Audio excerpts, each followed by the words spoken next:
Mort du comédien Michel Aumont, ce sociétaire de la Comédie Française a interprété de nombreux seconds rôles au cinéma. Il laisse derrière lui plusieurs dizaines de films, dont Ripoux contre Ripoux de Claude Zidi, Le Placard de Francis Weber ou encore plus récemment Palais Royal de Valérie Lemercier. Michel Aumont est décédé la nuit dernière, il avait 82 ans. La Terre au carré, c'est votre nouveau magazine de l'environnement tous les jours sur France Inter. 13h30, Mathieu Vidard. Un rendez-vous engagé dont vous êtes les acteurs et les témoins. Ce vendredi, je reçois le journaliste du Monde Stéphane Foucard pour une enquête sur le lien entre l'agrochimie et l'effondrement des populations d'insectes. Vos questions, vos réactions dès maintenant sur vos réseaux sociaux et sur franceinter.fr. La Terre au carré, le magazine de l'environnement. Demain sur France Inter à 13h30.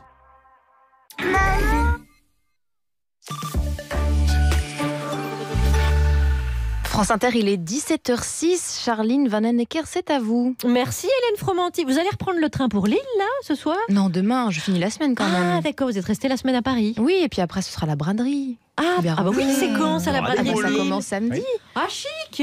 Très bien. Tous à Lille. J'espère que vous aurez beau temps. J'espère aussi. Il prévoit du beau temps. Tant qu'il y a des moules et des frites, ça me va, moi. Ouais, très bien. Merci Hélène, allez, on y va.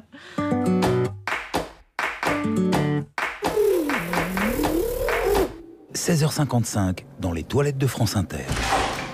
Non, là, c'est pas vrai. Ah là là, mince. Mais c'est fait Charline, il est -5, elle devrait être en studio. Ah oui, Charline Là, les amis, au secours. Mais t'es où, là? Je suis coincée, je suis aux toilettes avec François Langlais. Quoi? Non, mais j'étais en train de finir le livre de François Langlais aux toilettes, je veux dire. Ah, mais t'es bien, quoi. Ouais. Et là, on est à 5 minutes de l'antenne, je suis coincée derrière la porte. Ah, mais détends-toi, Charline, on va trouver une solution. T'as qu'à faire l'émission par téléphone. Voilà. Par téléphone, mais non, Alex. Bah non, bah alors sinon on annule tout, Charline. Annule tout, ça rappelle des bons souvenirs, ça. Ouais, c'est vrai.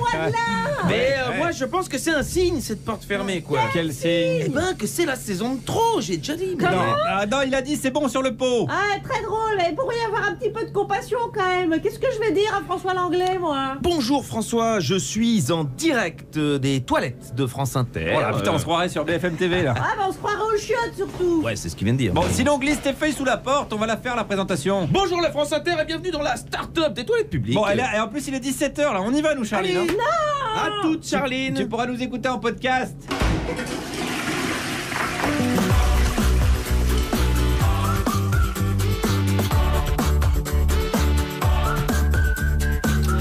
Bonjour la France Inter, je suis sortie à temps. Et bienvenue dans la start-up dont voici la devise du jour. Le cash flow ne fait pas le bonheur, mais il upgrade le process. Voici les 3 dossiers partagés sur Google Drive. Pékin refuse toujours le dialogue avec les manifestants à Hong Kong. Cela fera bientôt 3 mois qu'ils revendiquent le maintien de leur autonomie.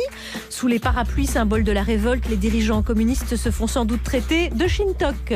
Les Shintok, pourquoi ne dis-tu pas les Chinois ou à la rigueur des troupes d'occupation, ça alors? Enfin, tu milites, t'es complètement passé de leur côté. Les Français sont toujours parmi les plus nuls en langues étrangères. Un héritage de la méfiance envers le multilinguisme et la chasse au régionalisme. Une mauvaise maîtrise des langues étrangères n'est bien sûr pas sans conséquences. Shut up. Kiss my ass. D'accord, faisons comme ça. Un tour opérateur français s'est spécialisé dans les voyages réservés aux femmes. L'un des arguments de vente, c'est de protéger les voyageuses de la drague lourde. Putain, les meufs, elles supportent un accouchement, elles supportent pas une vanne. Voilà, un sujet qui laisse perplexe depuis ce matin. Alex Vizorek, bonjour. Bonjour Charlie Vanhoenacker, tenez-vous bien. C'est une belle équipe que je vous propose aujourd'hui. À 17h20, celui qui est autant acteur de ses chroniques que chroniqueur de ses actes, c'est Hippolyte Girardot. Bonjour. Bonjour. Comment il va? Il va très très bien. Et de quoi tu vas parler? Eh ben, je me pose la question contre le dérèglement climatique, entre la prière et la bagarre, n'y aurait-il pas une troisième voie possible? Homme de solution, c'est Hippolyte Girardot cette saison. Brillant. Vous l'entendez, 17h30, celui qui s'est rendu ce matin dans son biotope naturel, les universités d'été du MEDEF. Eh ben, tout à fait. Camarade Meurice. Bonjour à tous, j'ai voulu faire plaisir à notre invité. Je suis allé dans son jardin et j'ai rencontré des gens un petit peu perdus. Karl Marx, où es-tu? Ah, Karl Marx n'était pas là. Hein. Il a eu un empêchement. Et enfin 17h40, celle qui était à la première de cette émission et qui 6 ans après est toujours là, c'est vous dire si personne n'en veut. Clara Dupont-Moreau, bonjour. Bonjour. De quoi on va parler? On va parler d'une escapade en forme de déchirure. Et voici celui qui va faire monter le cours de l'actualité, bien sûr. Je vous laisse nous annoncer qui vous êtes. François Langlais. France Inter. Charline Vanhoenacker. Alex Vizorek. Par Jupiter. Bienvenue François Langlais. Bonjour à vous, bonjour à tous. Bonjour, vous publiez Tout va basculer, 1919, 1929, 69, 2009, 2019, chez Albin Michel, l'économiste autour de cette table. C'est Alex Vizorek, il a fait les études d'ingénieur commercial à Solvay. Donc École de commerce. Ouais. Et je suis ici. Réputé. Bah oui, vous voyez l'échec pour ces gens, ils essayent d'oublier. J'ai été rayé des tablettes. Non, donc j'ai pris beaucoup de plaisir à dire ça. On est dans presque l'histoire économique du siècle précédent. Et je me permets de lire un peu de François Langlais. Vous dites, peut-on prévoir l'avenir en plaquant sur les temps qui viennent la mécanique observée par le passé? Point d'interrogation. La réponse de ce livre est sans détour, oui. Il n'y a aucune raison que l'époque moderne échappe aux déterminants de la psychologie collective qui ont dominé nos prédécesseurs. Car vous dites, s'il y a très peu de chances que nous soyons plus bêtes qu'eux, il y a aussi très peu de chances que nous soyons plus intelligents. C'est un constat compliqué, ça. La seule chance d'être plus intelligent, c'est de lire votre bouquin et de comprendre ce qui s'est passé le siècle précédent. Disons, c'est que les déterminants de la vie collective ne changent pas fondamentalement. On a toujours l'impression qu'on réinvente les choses et que parce qu'on a des petites choses dans la poche qui permettent de communiquer avec le monde entier, on est plus intelligent. C'est faux. C'est faux, surtout en matière économique, parce que les deux émotions principales de l'économie, c'est la peur et le désir de gagner. Et la peur de perdre et le désir de gagner. C'est ce qu'on voit d'ailleurs à l'état le plus brut sur les marchés. Ça, c'est comme ça depuis toujours.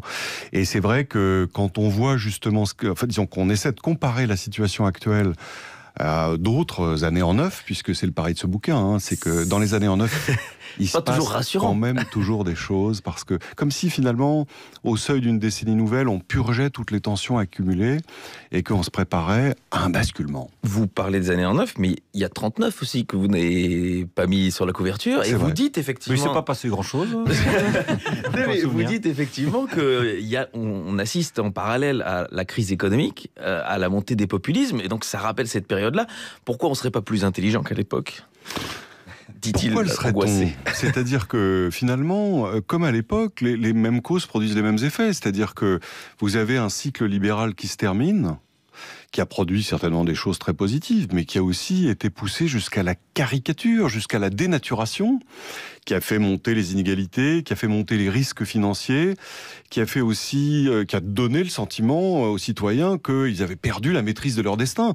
Donc, un peu comme dans les années 30, ils se réfugient dans d'autres solutions nationalistes. On en voit la traduction quasi quotidienne dans l'actualité. Mais oui, donc vous mettez souvent en parallèle la géopolitique et l'économie. Oui. Quel est l'œuf, quelle est la poule ? Est-ce que c'est l'économie qui fait que la géopolitique évolue comme ça, ou c'est la géopolitique qui fait que l'économie avance ? C'est haut niveau les questions. Hein. Ouais. Ça c'est Solvay. Hein. Attention, là, si vous ne comprenez pas, levez la main. Hein. Moi j'explique. Attendez, parce qu'il y aura les brèves tout à l'heure, donc profitez-en. Ce qui est marrant, c'est que oui, moi qui suis réputé économiste, ou plutôt journaliste économique, j'ai fait des études de lettres. Donc vous voyez que, exactement comme vous, mais j'ai fait le chemin inverse. Ouais. On croise dans la côte. Non, je pense que c'est géopolitique et économie, c'est les deux causes de la même conséquence. C'est-à-dire que la conséquence, enfin la cause première, c'est justement le changement de logiciel collectif et le fait que ce cycle libéral qui est né avec la génération des baby-boomers dans les années 60, qui elle-même s'était déterminée contre ses parents, parce qu'elle voulait plus de liberté, eh bien, ce cycle, il s'épuise.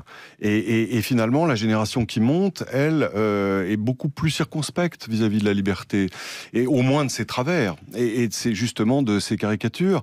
Et c'est ça qui fait que, et géopolitique, et économie, et politique basculent. Et il y a un chapitre, le dernier, c'est 2029, et vous dites que donc, ce qu'on va vouloir, c'est plus de règles, et dans un sens aussi politique, c'est-à-dire plus de gens qui imposent des règles, mais aussi un retour vers les services publics. Oh, mais qu'est-ce qui vous arrive, François Langlais ?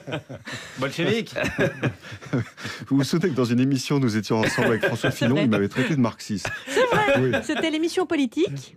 C'est la seule fois où j'ai été traité de marxiste. Et je dois dire, vous étiez mon meilleur camarade dans cette émission politique, vous m'avez beaucoup soutenu face à l'adversité que j'ai connue. Avec grand plaisir. Oui, enfin vous deux, vous avez fait donc élire Macron, chapeau les gars, avec vos conneries. Surtout Charline. Donc 2029, pour vous, c'est ça le... Oui, c'est vers ça qu'on va. manifestement, il y a un désir de protéger. En fait, le cycle libéral a été dominé par la recherche de la liberté, et celui qui s'ouvre, qui est porté justement par la nouvelle génération, me semble au contraire dominé par la recherche de la protection. C'est le besoin de protection qui domine. Et dans les périodes où on a besoin de protection, évidemment, on demande à l'État des règles. Et on demande à l'État des frontières. Frontières et règles, c'est quasiment le même mot, c'est la même idée. Et on a passé 30 ou 40 ans à démanteler les frontières et les règles, en économie et en politique, et il me semble qu'aujourd'hui on a un point d'inflexion qui fait qu'au contraire, la demande populaire, et ce qui est assez curieux d'ailleurs, c'est que c'est une demande populaire dans tous les pays du monde en même temps.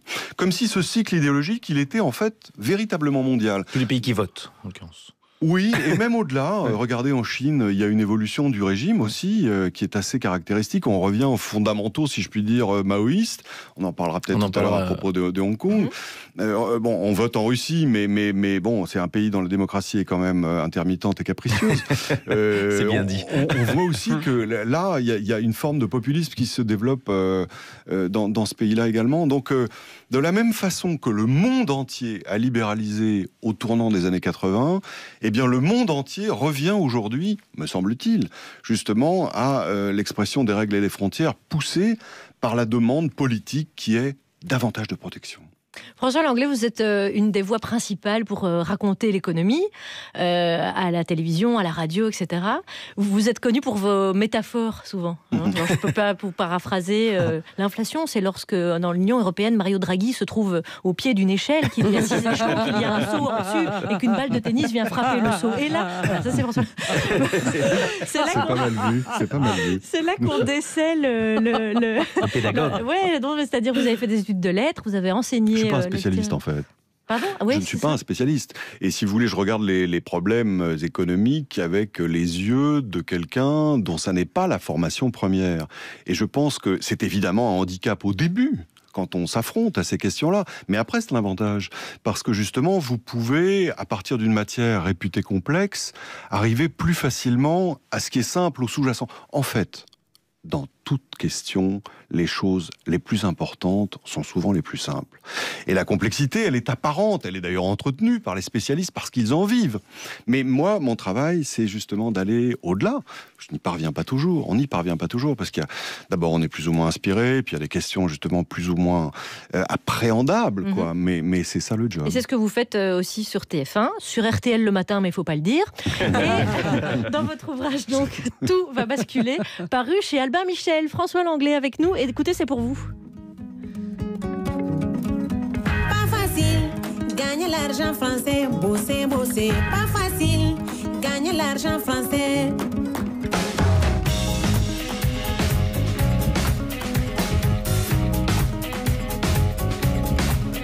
Pas facile, gagner l'argent français, bosser, bosser. Pas facile, gagner l'argent français. Il fait froid, il y a la neige et le vent. Bosser, bosser, pas facile. Gagner l'argent français. Pas facile. Gagner l'argent français. Bosser, bosser, pas facile. Gagner l'argent français. Il fait froid, il y a la neige et le vent. Bosser, bosser, pas facile. Gagner l'argent français.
l'argent français.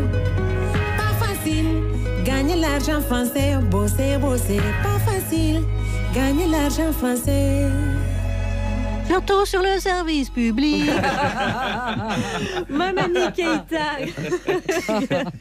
Nous sommes en compagnie de François Langlais qui publie un livre qui s'intitule Tout va basculer chez Albin Michel, car toutes les années en neuf, Il se passe un truc. il se passe un truc.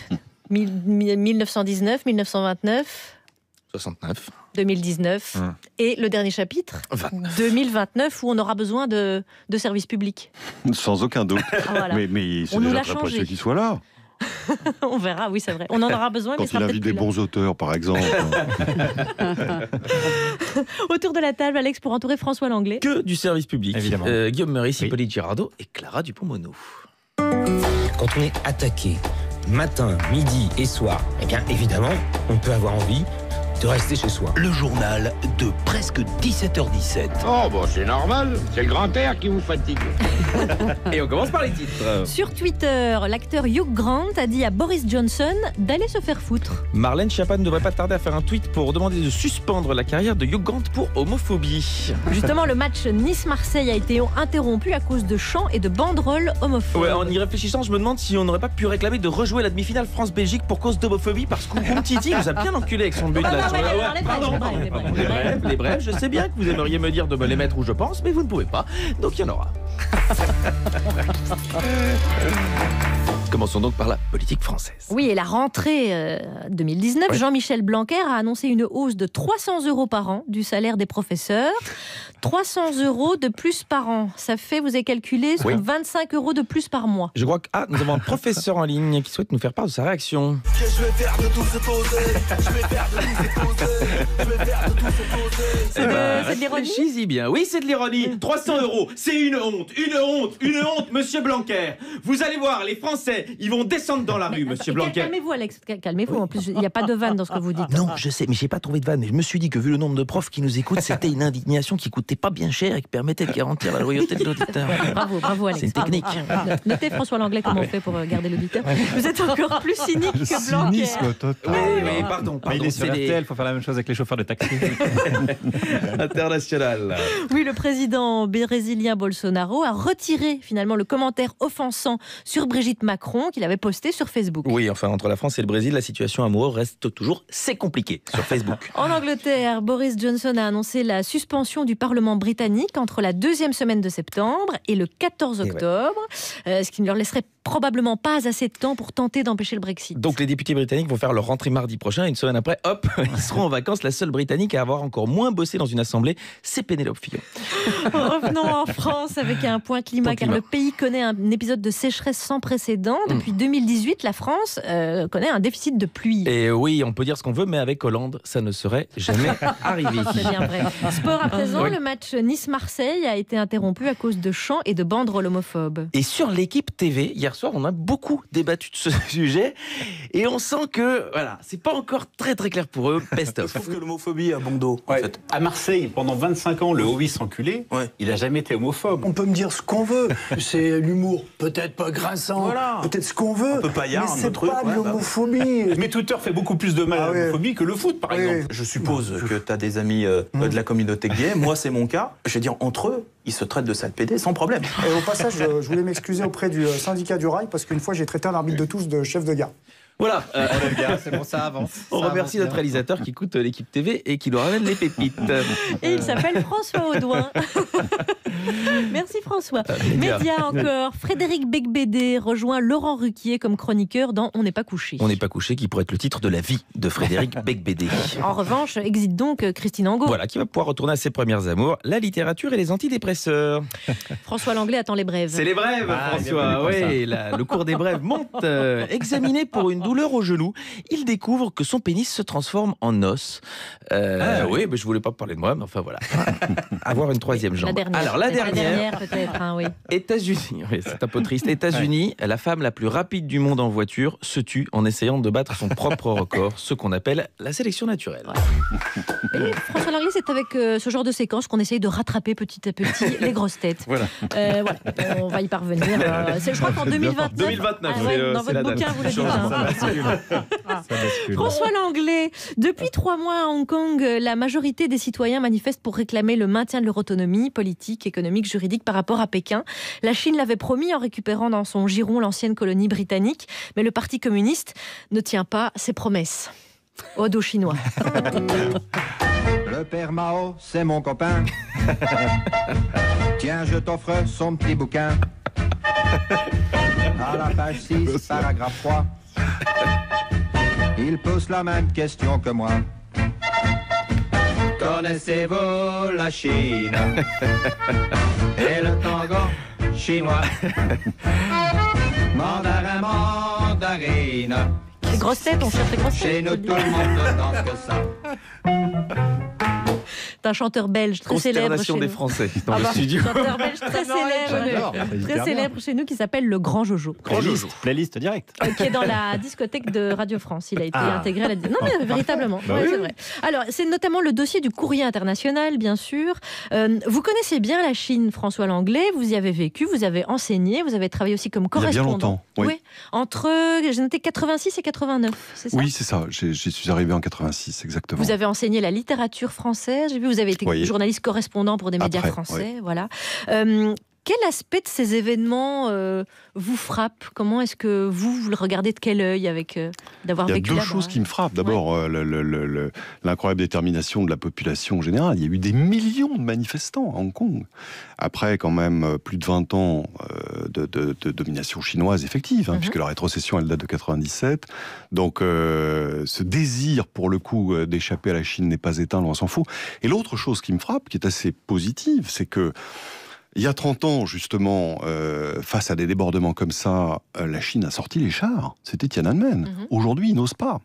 Ils n'osent pas. Pourquoi? Pour des raisons économiques aussi. Probablement, mais je pense aussi pour des raisons d'image. C'est-à-dire que Xi Jinping, qui est le chef de l'État, se présente comme, au fond, pas le chef du monde, mais presque, en tout cas, le rival de Donald Trump sur la scène internationale, comme celui qui promeut un ordre international paisible avec les fameuses routes de la soie.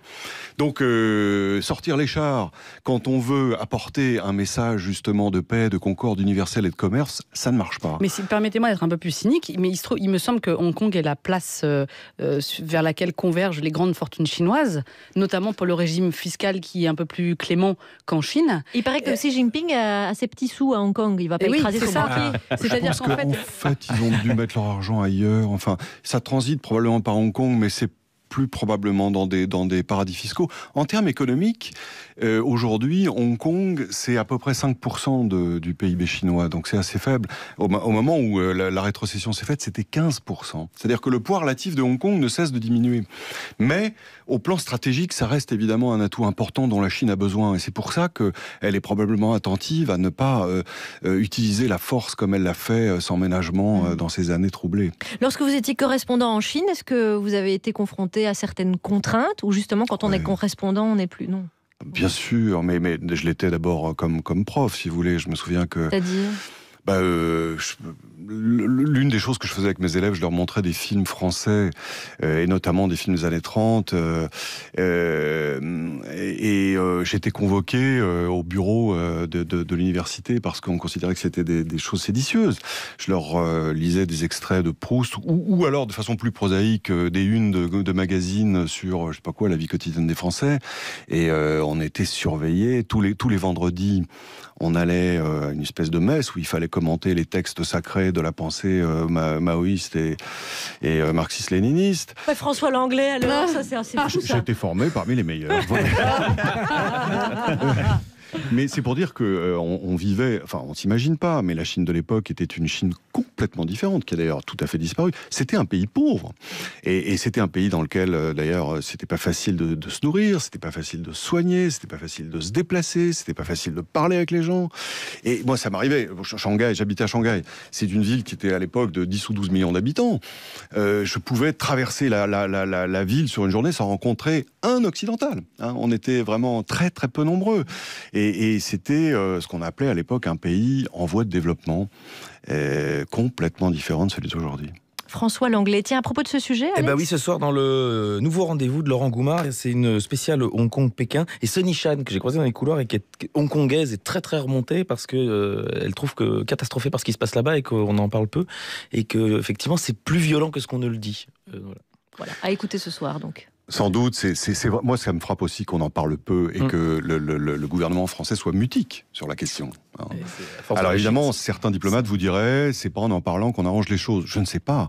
Reste que les Hongkongais doivent se sentir assez seuls. Il n'y a guère que les Américains, et le Congrès américain qui a fait des déclarations justement assez dures en disant si la Chine intervenait brutalement, eh bien on supprimerait le statut commercial spécial de Hong Kong, donc on punirait la Chine en quelque sorte. Mais c'est compliqué pour le gouvernement français de soutenir des manifestations quand même, surtout après ce qui vient de se passer. Moi perso, ça me ferait marrer, mais je ne les sens pas. Je ne sais pas pourquoi. Je les sens pas. Vous n'avez pas tout à fait tort, si ce n'est que bon, je suis pas spécialiste, mais les Hongkongais ne votent pas, quoi. Donc il y a quand même un degré de contrainte qui, de ce point de vue-là, au plan politique, est plus fort. Chez eux que chez nous. C'est comparable. J'attends juste la déclaration de Christophe Castaner. On a bien enregistré François Langlais qui dit à Guillaume Meurice, je suis d'accord avec vous, vous n'avez pas complètement tort. Ça va faire un jingle. 17h32 sur France Inter. Passons la parole à notre ami Hippolyte Girardot. C'est à moi. Oui, alors il a fait vraiment très très chaud cet été. C'est monté à la tête de tout le monde. Moi le premier. On s'est rendu compte qu'on vivait effectivement dans un climat tempéré quand il ne l'est plus. Ça c'est classique. Et c'est d'ailleurs le mois de juillet le plus chaud du siècle, de la canicule en veux-tu en voilà, et pour terminer ça, des incendies qui ravagent le poumon de la planète. Enfin bref, ça fait flipper. Ça fait flipper d'ailleurs surtout les jeunes. J'ai lu un article pas très cool, j'aimerais bien pouvoir l'oublier. Ça m'a foutu tellement les boules, je veux pas lire jusqu'au bout. Ok, donc le jeune fait un déni de réalité. Moi, le jeune s'appelle Angèle. La jeune Angèle fait un déni de réalité. Moi, je comprends ça très très très très bien. Mais ensuite, je comprends pas tout à fait ce qu'elle dit. On est dans la merde jusqu'au cou. C'est fou comme on a su oublier. Oui, mais le déni c'est tellement plus cool que ce genre de vérité. Ok, bon, il y a un truc, elle critique le déni, en même temps elle en fait un. Ouais, bon, je sais pas, mais peut-être que je ne sais pas parler. Cela dit, personnellement, je comprends sa confusion, parce que c'est pas facile de se révolter, non ? C'est quand même se révolter contre qui, par exemple ? Le dérèglement climatique n'a pas encore de boîte postale, à ce que je sache. Vous voyez, c'est compliqué. D'ailleurs, même un président de la République, il sait pas bien comment faire. Vous regardez ce qui s'est passé à Biarritz. Notre prince avait trouvé le vrai bad guy, Bolsonaro. Il a la gueule de l'emploi, il est parfait, il est facho, macho, tout ce qu'il est parfait. Lui, c'est un vrai bad guy, quoi. Alors il s'est dit, voilà, celui-là, je vais l'attaquer. Il se voyait en Greta du G7. Et vas-y qu'il l'accuse de menteur, qu'il lui conteste la souveraineté de sa forêt, et que comme ça, il signera pas ce traité du Mercosur. C'est comme ça. Ouh, Bolsonaro, qu'est-ce qu'il a eu peur. Ça s'est vu tout de suite, hein. Alors notre prince évidemment se doutait qu'il y aurait des effets collatéraux, mais il n'a pas bien vu où ça irait. Voilà, apparemment, il a été surpris, voilà, parce que traiter cet ex-capitaine d'infanterie exclu de l'armée brésilienne pour acte grave d'indiscipline, quand on connaît l'armée brésilienne, c'est sûr que traiter ce type de menteur est très naïf ou suicidaire. C'est aussi hasardeux que de tirer une balle de parabellum dans une pièce blindée dans laquelle vous êtes enfermé. Tôt ou tard, la balle vous traverse le crâne. Voilà, c'est à peu près ce qui lui est arrivé. Un effet collatéral prévisible, mais difficile à préciser à la seconde près. Et donc, notre nouveau converti à la cause écologique, c'est One More Time fait rouler dans la farine, lâché par Trump plus tard sur l'aide financière contre les incendies, et finalement n'a obtenu que l'effacement, on en parlait tout à l'heure, d'un tweet moquant sa princesse. C'est pas grand-chose. Bref, donc entre la prière incantatoire. Mais quand on se rendra compte du temps qui nous reste en fin de compte. Et la menace qui fait plouf, je pense qu'il eût été moins hasardeux de faire quelque chose dont l'effet collatéral soit très prévisible et totalement quantifiable. Juge, oui, de bonheur à voir notre David se dresser contre Goliath et décider de renoncer à manger de la viande d'animaux dont on sait qu'ils sont nourris au soja OGMisé, produit au Brésil, dans la forêt justement amazonienne déboisée, et dont on sait que la France en importe quelques tonnes. Bref, quelle classe aurait été de dire désormais, et attention, parce que ça va faire très mal, je renonce au cordon bleu. Hippolyte Girardot, merci Hippolyte. Une chronique à réécouter en podcast, à revoir aussi bien sûr sur franceinter.fr, sur notre page Facebook également. on est ensemble jusqu'à 18h. Allez, yo.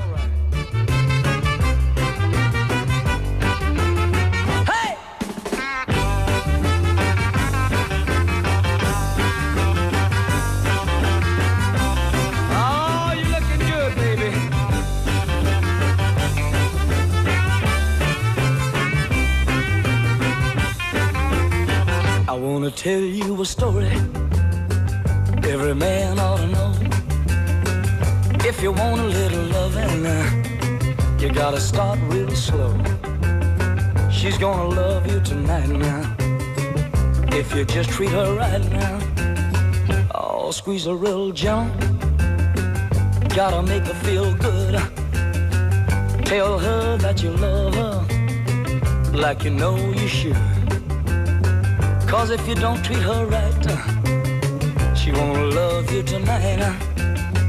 If you practice my method just as hard as you can, you're gonna get a reputation as a loving a man. And you'll be glad every night that you treated her right.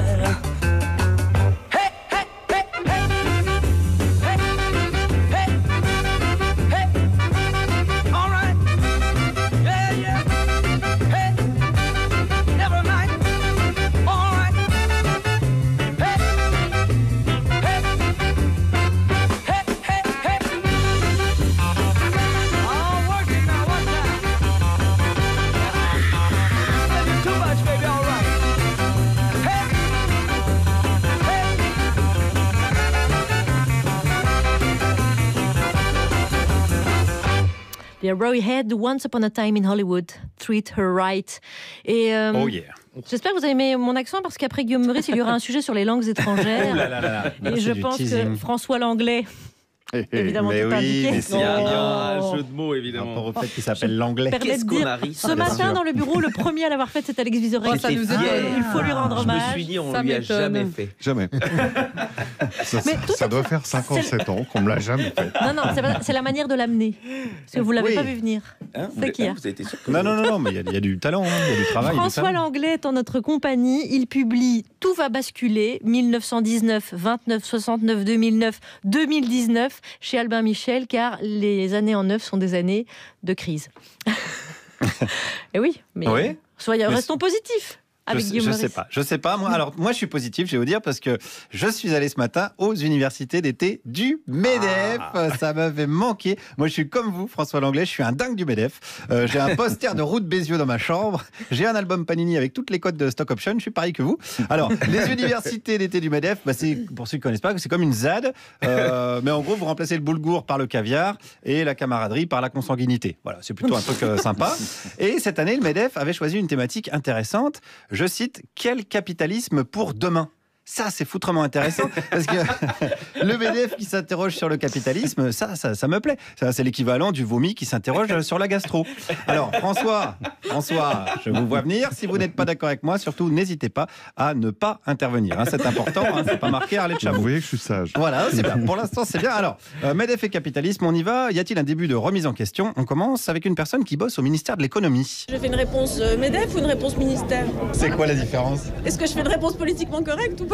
Faites la réponse que vous voulez. Le capitalisme de demain n'existe pas. Ah, merde. Ah bah on annule alors. Parce que ça sera une autre forme d'organisation économique et sociale.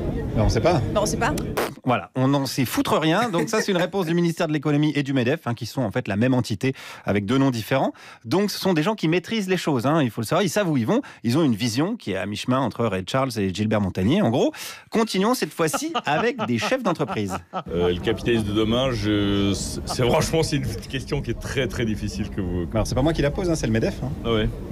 Nous on voit plutôt à vue aujourd'hui Vous avez une vision du capitalisme de cet après-midi, par exemple? On se pose pas trop ces types de questions sur le capitalisme ou pas. Franchement, on n'a pas le temps. On n'a pas le temps. Il est honnête. Il est honnête. Puis en plus, le temps, c'est de l'argent. Le capitalisme, il n'aime pas trop en perdre. Donc, pas de vision du capitalisme de demain, ni de cet après-midi, ni même de dans 5 minutes. On n'a pas le temps. On doit foncer le plus vite possible, je vous rappelle, dans l'impasse. Mais peut-être que ce monsieur avait une vision du capitalisme du passé. Ça, c'est intéressant. Et de ce que le capitalisme a produit comme inégalité. En Europe, on est quand même sur un capitalisme social.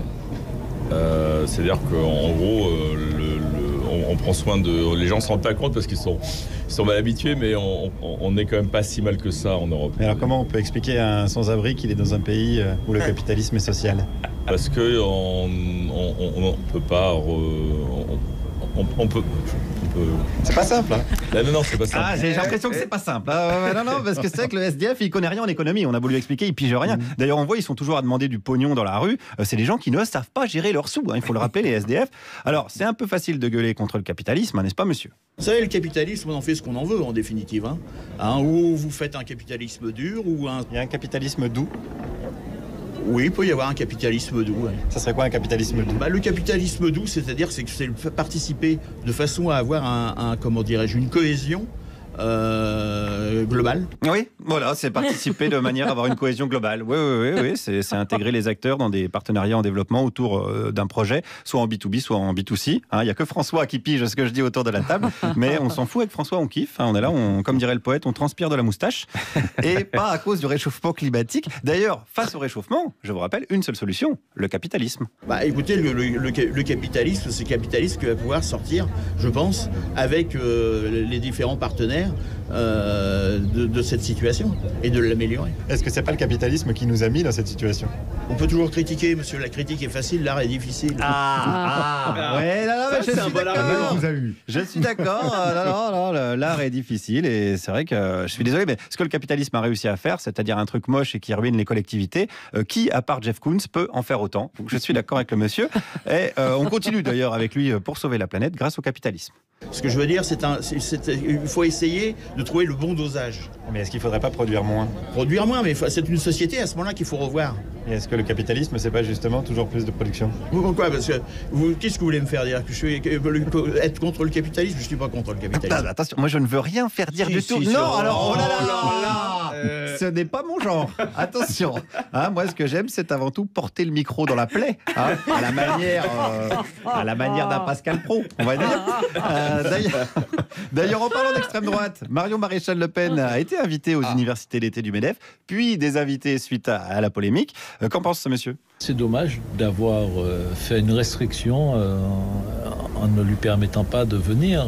Mais est-ce que le capitalisme est soluble dans l'extrême droite et inversement? Le capitalisme, il faut qu'il soit soluble dans toutes les tendances politiques. Il s'adapte. Oui, mais ça a été sa particularité depuis plusieurs décennies.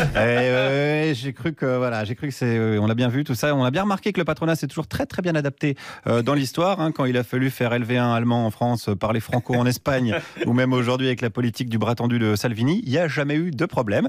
Sur ce thème, je vous conseille de lire les livres du regretté économiste Bernard Maris. C'est une littérature qu'on peut qualifier de capitale. Merci Guillaume Meurice. Vous étiez au MEDEF? J'y suis pas allé. Ah, c'est pas possible. Non, j'y suis pas allé. C'est mais pas indispensable, on va dire. Alors la référence à Bernard Maris me réjouit. Parce que je pense que l'un des meilleurs livres d'économie que j'ai lu, c'est Capitalisme et pulsion de mort, où il parle des liens entre Keynes et Freud. C'est vraiment passionnant. C'est un livre très profond et vraiment très éclairant, justement, sur les mécaniques fondamentales de l'économie, qui sont bien plus proches, comme on le disait tout à l'heure, de la psychologie, de la sociologie, que des mathématiques ou des sciences, la physique, des sciences réputées dures, quoi. François Langlais est avec nous. On va aborder cet autre thème avant d'écouter la chronique littéraire de Clara Dupont-Moreau. Les élèves français sont mauvais en langues étrangères. Ils gisent encore au fond du classement européen de ceux qui maîtrisent mal l'anglais notamment. La défiance envers les langues régionales, envers le plurilinguisme, c'est encore cet héritage qui expliquerait cette difficulté, pourtant pas insurmontable, car après tout, l'essentiel dans notre société, c'est pas de réciter Shakespeare, c'est de se faire comprendre. Ah, Mina. I have a lot to tell you, Mina. Yes, madam. Ça va, it was not too lourd? It's all right, madam. Bon, Mina, you don't need to sortir. On va put le maximum in the congélo, parce que tonight, only two we are. Léa do Noël avec son boyfriend. I'm very triste, Mina. She's terrible, you know, parfois. Non, mais she was vexed parce que I tell her she was doing le musique trop fort. Mais Mina, all the quartier was in the street. Enfin bref, voilà, ce soir, on lit tout couvert. Brillantissime, c'est le film de et avec Michel Larocque. La une de Télérama, qui est parue ce matin, Why my kids are nuls. Je crois que c'est un problème récurrent, alors c'est pas insurmontable. Nouveau, parce que je me souviens qu'on disait déjà ça quand on était petit. Ça date pas d'hier. Ouais. J'ai pas l'impression que ça ait changé beaucoup. Mais non, on cherche la solution. Mais alors, Télérama développe l'idée que chasser les régionalismes, pas valoriser les langues régionales, se méfier du plurilinguisme, du multilinguisme. Le français était aussi la langue diplomatique par excellence, puis elle a perdu un peu de. Ils expliquent ça par comme ça qu'il y aurait du retard en France par rapport à la Belgique où il y a déjà 3 langues, donc c'est déjà plus facile. Vous maîtrisez combien de langues, vous, François Langlais ? Ma première langue, c'était l'allemand. C'est vraiment une langue que j'aimais beaucoup, que je ne pratique pas, mais que j'ai vraiment adoré lire et apprendre. L'anglais, je l'ai fait par nécessité, mais j'ai pas d'appétit particulier pour cette langue-là. Nécessité pourquoi ? Parce que l'interaction justement avec les gens que vous interviewez, les voyages, c'est l'anglais. L'anglais, c'est souvent par nécessité, ou par intérêt économique. C'est en tout cas, si vous êtes journaliste et que vous voulez sortir des frontières, c'est vraiment indispensable. Et puis, j'ai appris le chinois, c'était ma 3e langue, j'ai appris en 76, donc quand j'étais en seconde. J'ai pris mon premier cours de chinois le jour de la mort de Mao Tse-tung, vous voyez, donc... Pour fêter ça. Je pense pas qu'il y ait le lien entre les deux. Et bon, j'ai appris laborieusement, et puis évidemment, j'ai réactivé les quelques bribes quand j'étais en Chine, et j'en ai appris suffisamment pour pouvoir me débrouiller, mais sans jamais vraiment l'écrire et le lire, parce que ça, c'est très difficile. Ça fait de vous un français presque singulier, de maîtriser plusieurs langues, non ? Oh, je suis pas sûr, parce que mon niveau n'est pas tel que, justement, il inspire l'admiration. Mais à ceux qui s'affolent que le français soit beaucoup moins rayonnant dans le monde, que ce soit l'anglais qui prenne la main, ça vous inquiète ou en fait pas spécialement ? Oh, écoutez, je suis pas sûr que le rayonnement d'un pays s'évalue seulement sur ce critère, quoi. La culture, c'est beaucoup plus large. Il y a la langue dedans, bien sûr, mais pas seulement. Il y a aussi, évidemment, le passé au sens propre, le rayonnement, la qualité du débat intellectuel, la vitalité démocratique. Tout ça, c'est des choses qui sont très importantes. Et si on prend l'ensemble des critères, il me semble que la France joue quand même un rôle tout à fait important. Mais c'est probablement pour ça aussi qu'on fait peu d'attention aux langues étrangères.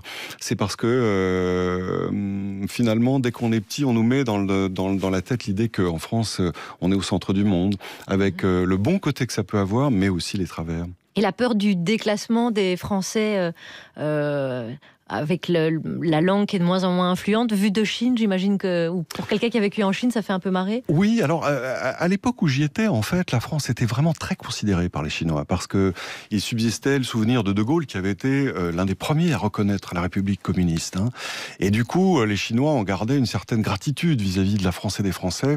Et moi, j'enseignais en fait dans une université qui avait été fondée en 1901 par les jésuites français, et dans laquelle s'était maintenue une tradition de francophonie, de francophilie, qui avait été interrompue pendant la Révolution culturelle, puis qu'on a rétabli en envoyant un petit gars, un coopérant, c'était moi, au début des années 80. Donc j'ai bénéficié de ce climat favorable pour la France. Alex ? Je voulais juste préciser que vous parliez des Belges et qu'on était mieux classés. C'est dû aux Flamands. Le Belge francophone ne parle pas très bien les langues étrangères. Sans doute. Comme pour les mêmes raisons.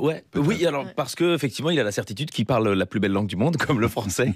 Et là où le néerlandophone se dit obligé de parler l'allemand ou l'anglais pour être compris à l'international. Effectivement. Une réaction autour de cette table ou... Non, mais sur la langue, je pense que ce que disait monsieur était juste. C'est-à-dire que le petit français est élevé dans l'idée que la France est le centre du monde. Et d'une certaine façon, le français voyage très peu. Émigre très peu. Il y a toujours C'est vrai. Dans tous les pays du monde, tu as une communauté italienne, scandinave, allemande, espagnole, etc. Tu as très peu de communautés françaises dans le reste du monde, quand même. En Belgique, il y en a. En Belgique. Le mec qui voyage beaucoup. Oui, en Belgique, c'est vrai, Alex. Excuse-moi. Mais par exemple, les seuls... il y avait une communauté, par exemple, bretonne à New York au début du XXe siècle, mais c'était à peu près la seule qui existait aux États-Unis. Et ça n'a pas continué. François Langlais, l'homme de lettres aussi que nous accueillons et qui sera donc sensible à la chronique de Clara Dupont-Mono. Eh bien oui, surtout d'abord parce que c'est vous notre actualité, François Langlais. Il ne s'est rien passé dans le monde, il y a juste François Langlais qui vient à part Jupiter. Et ça, il faut le dire. Alors, certains diront, quand on a su que c'était vous l'invité, moi j'ai entendu, Langlais c'est un libéral repenti. Bon. Repenti, comme un criminel, comme un mafieux. Libéral repenti. Voilà. Vous témoignez quand même que j'arrive sans masque. C'est vrai. D'autres ont pu dire, non, mais l'anglais c'est plutôt un gauchiste refoulé. Bon, voilà, vous appartenez aussi à ça. C'est cousin. C'est cousin. Moi, je me permets de dire que François Langlais, c'est peut-être aussi l'incarnation d'une notion que les réseaux sociaux ont piétinée depuis longtemps et qui s'appelle la nuance. Voilà, 50 nuances de l'anglais, ça pourrait être votre surnom. Vous allez pécho, François? Non. Là, vous me faites plaisir. Mais vous allez voir, parce que vous êtes libéral, mais critique envers la mondialisation. Vous n'êtes pas hostile au profit, à condition qu'il n'aggrave pas les inégalités. Moi, j'appelle ça fourbe. Hein. Non, ça s'appelle être nuancé. Vous voyez toute la différence. Ah oui, ok, je vois. Vous êtes pour un protectionnisme modéré. En fait, François Langlais, pour le dire vite, vous êtes un objet littéraire. Pourquoi ? Mais parce que la littérature, elle adore la nuance. La littérature ne travaille que sur cette zone grise et magnifique qui sépare le Meurice du reste du monde, qui sépare le pour du contre, le blanc du noir, le visorèque de la plénitude sexuelle, tous les antagonismes. Si on en venait à la chronique, peut-être. J'arrive. Parce que justement, j'ai là un roman qui est fait pour vous, qui n'est que nuance et qui en parle tellement bien. Il s'appelle La Grande Escapade et il est signé de Jean-Philippe Blondel. Jean-Philippe Blondel, c'est l'homme de la nuance, c'est un peu le versant littéraire du Langlais. Et c'est un auteur que j'aime beaucoup, que je suis depuis longtemps et qui mériterait tous les sunlights de la rentrée littéraire. Avis aux confrères. Nous sommes en 1975 dans une petite école de province. Donc unité de temps, unité de lieu, un peu comme dans une émission de France Inter. Sauf que l'écriture de Blondel se balade de cœur en cœur. Elle va glisser dans la tête de tous les instituteurs et institutrices. Et qu'est-ce qu'elle transcrit, cette écriture ? Elle transcrit une énorme trouille. Elle transcrit que chacun est pétrifié par le vent du changement, pour paraphraser Bob Dylan. D'abord, changement d'époque, 1975, mais 68 est passé par là. Par exemple, les écoles, les classes vont devenir mixtes. Angoisse du directeur qui redoute le mélange. Les filles sont si fragiles et les garçons sont si brutaux. Et puis, voici qu'arrivent des nouveaux instituts absolument effrayants qui mettent des posters sur les murs de la classe, qui veulent que les élèves débattent et qui ont un terrible mot à la bouche, autonomie, qui fait peur à tous les anciens dans la salle des profs. Et puis, sans parler de la radio, quand on l'allume, on entend une espèce de rythme binaire très saccadant. Même les petits de l'école maternelle connaissent ce morceau. Je cite, « Bonnet M, pourquoi pas bonnet C tant qu'on y est ?» Voilà la réaction des anciens. Ce que raconte Blondel par petites touches impressionnistes, en fait, c'est une espèce d'îlot d'adultes qui est posé sur l'océan des traditions et qui entend approcher l'orage de la modernité. C'est pompeux, mais c'est à peu près ça. C'est-à-dire qu'il pourrait se tenir chaud, il pourrait s'encourager, mais non. Parce que là intervient le deuxième changement, qui n'est pas sociétal, mais qui est intime, puisque chacun sent que l'orage, c'est d'abord au fond de soi qu'il gronde, et pas tellement vers l'horizon. Jannick Laurin, par exemple, elle voudrait bien dessiner des vêtements et puis arrêter d'être instite et femme d'eux. Geneviève Coudrier, elle voudrait bien goûter le coca. Et plus la verveine, enfin goûter du coca, la boisson des jeunes. Et puis il y en a un qui s'appelle Charles Florimond, qui voudrait bien serrer de très près sa si jolie collègue qui est mariée. Et puis il y en a une autre qui voudrait bien caresser le dos du directeur alors qu'elle est si convenable. Et en fait, tout va basculer. Sur les deux tableaux, c'est-à-dire qu'au niveau de l'époque, ça mute, et au niveau des adultes, ils muent un peu comme des adolescents. Et là où Blondel est vraiment très très fort, moi ce que j'apprécie énormément, c'est qu'il vous raconte ces bouleversements comme si c'était des caresses. Il n'y a pas de fracas, il n'y a pas de coup d'éclat. On est à des années-lumière d'Anna Karénine, par exemple, qui envoie tout valdinguer. Les héroïnes de Blondel, c'est pas du tout Anna Karénine. Elles ont un cardigan boutonné jusqu'en haut, et elles frémissent à la seule idée de prendre un train pour Paris, là où Anna Karénine se jette dessous, quand même. Vous voyez la différence. On ne le conseille pas. Tout est nuancé, fin, presque heureux, et rien qu'au titre, il a mis La Grande Escapade, et il n'a pas mis La Grande Fracture, parce qu'en fait, c'est ça. Et ça change. Mais ce qu'il veut comme titre, ça, déjà. Et voilà, et ça change tout. Et en fait, cet exercice de dentelle littéraire dit une seule chose, elle dit que parfois, les ruptures sont aussi douces que les histoires qu'elles clôturent. Voilà, à méditer même à mon avis en économie. Je vous redonne les références. La Grande Escapade de Jean-Philippe Blondel est parue chez Bûcher-Chastel et la mise à nu du même auteur vient de paraître en poche en folio. Très bien, merci Clara. Ce que vous en dites est tentant. Je suis payée pour ça en même temps. Ça marche. Elle est payée par l'auteur pour ça. Voilà mis en exergue l'un des nombreux livres de la rentrée, c'est le choix de Clara Dupont-Moreau. Dans l'océan des nouveautés, vous savez que là il y en a un, c'est valeur sûre, estampillé par Jupiter. Merci Clara. Il n'a pas écrit des trucs antisémites quand il était jeune, il n'y a pas un truc comme ça, on est bon là, c'est safe. Non. Et les femmes de 50 ans, il aime bien. François Langlais, nous avons choisi avec vous de conserver notre tradition de fin d'émission, le petit sketch, notamment pour une raison assez précise. Eh bien, on nous a soufflé que vous étiez au scout avec quelqu'un de la maison. C'est vrai. Je le confirme. Je pourrais même vous montrer une photo d'ailleurs. On va dire comment s'appelle le on. C'est Dominique Seux qui était au scout avec vous. En fait, on est originaire de la même petite ville de banlieue. C'est drôle ça. Dominique Seux nous a donc dit, j'ai fait les scouts avec François Langlais, vous lui remettrez mon bonjour, je l'aime beaucoup, c'est beaucoup amusé. Nous on s'est dit, on va voir comment ça s'était passé. Et votre totem, c'était quoi ? Je me souviens plus. On était, quand on était. Non, à l'époque, on était beaucoup plus naïfs que ça. C'est pas serpent vorace, non. Mais en fait, c'était une époque où on n'avait pas vraiment des totems. Mais quand on était louveteau, on avait effectivement une couleur, quoi. Et pour autant que je me souvienne, moi, j'étais noir. Mais Dominique, je ne me souviens plus. Je lui poserai la question, chers auditeurs, vous aurez la réponse bientôt. Alors justement, ça vous a inspiré, Alors, Alex? vous êtes François Langlais jeune, je suis Dominique ce jeune, Charline est la monitrice, et Guillaume, un scout légèrement plus à gauche que nous. Bon, les louveteaux, vous êtes prêts pour la journée camping sauvage demain? Non, moi j'y vais pas, je fais grève. Je veux faire la révolution et changer complètement le système des scouts de France. Ça, c'est pas Dominique ce. Mais il est très bien, le système tel qu'il est. Mais si on explique bien aux gens le système, ils vont comprendre qu'il est bon. Ouais, bien sûr, parce qu'il privilégie les nantis, comme vous. Alors calmez-vous, parce qu'il n'y a pas de négociation possible, tout le monde viendra camper, voilà. Très bien, madame, il faut rester ferme face aux prises d'otages des syndicalistes. Bon, la journée camping se déroulera au pic de la Tour du Pin. Et on y va comment? En marchant. Oh oui, on marche, on marche. Non, moi je marcherai pas plus de 7 heures par jour. Mais moi je suis prêt à marcher plus pour avancer plus. Oui, ça on verra, oui. Eh ben ça, je crois que c'est une erreur, madame. L'indécision, c'est l'ennemi de l'économie. Oui, surtout que la convention collective des scouts de France ne le permet pas. Convention que je souhaiterais réformer, pour alléger le code du travail des scouts de France. Oh, calmez-vous, je pense qu'on peut trouver un compromis. Par exemple, les heures sup seront récompensées par un second dessert au campement. Ah, excellente idée, camarade Langlais. Qui va payer le second dessert? Les scouts. Et voilà, encore des subventions. François vire à gauche. Fais gaffe, si tu continues, tu vas finir sur France Inter. Bon, écoutez, ça suffit. Alors, on va préparer les sacs et surtout, n'oubliez pas votre crème solaire, parce que ça tape sur le sommet. C'est surtout pour toi, François, ça. Oh, ça c'est malin. Ah moi j'en ai pas de crème. François, tu pourras m'en donner un peu? Ah non, c'est la mienne. En revanche, je peux t'en vendre si tu veux. Moi, je peux t'en vendre à 20% moins cher. Oh, c'est pas juste, c'est mon client. C'est la loi du marché, mon petit gars. Quel capitaliste. Fais gaffe, Dominique, hein, si tu continues comme ça, tu finiras aux échos. Bon, allez, à table, ce soir pour dîner, on a des saucisses. Mais on a 5 saucisses et on est 4. Ah ça fait une chacun, on coupe la dernière en 4. C'est un système égalitaire. Oh non, selon la théorie de Smith, les saucisses doivent être proportionnelles aux apports dans la société. Donc je pense que je mérite d'en avoir 1,5. Ou alors, on peut échanger avec les scouts de Boulogne 5 saucisses contre 2 quiches, comme ça on pourrait avoir une demi-quiche chacun. Ah non, on ferme nos frontières douanières avec les autres scouts. Mais quel centriste, fais gaffe François, si tu continues comme ça, tu vas finir sur le service public. Eh ben pourquoi pas. Pire que ça, dans une émission avec Charline Vanhoenacker. Ah non, ça jamais.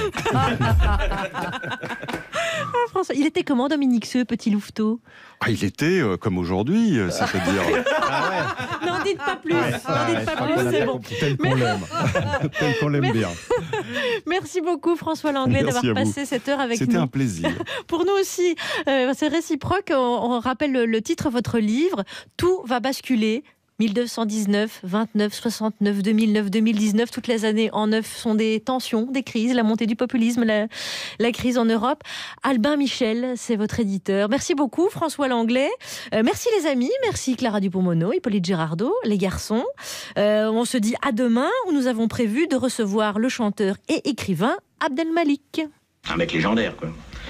Les gens de sa partie l'appellent le Dab et enlèvent leur chapeau rien qu'en entendant son blaze. Une épée, quoi.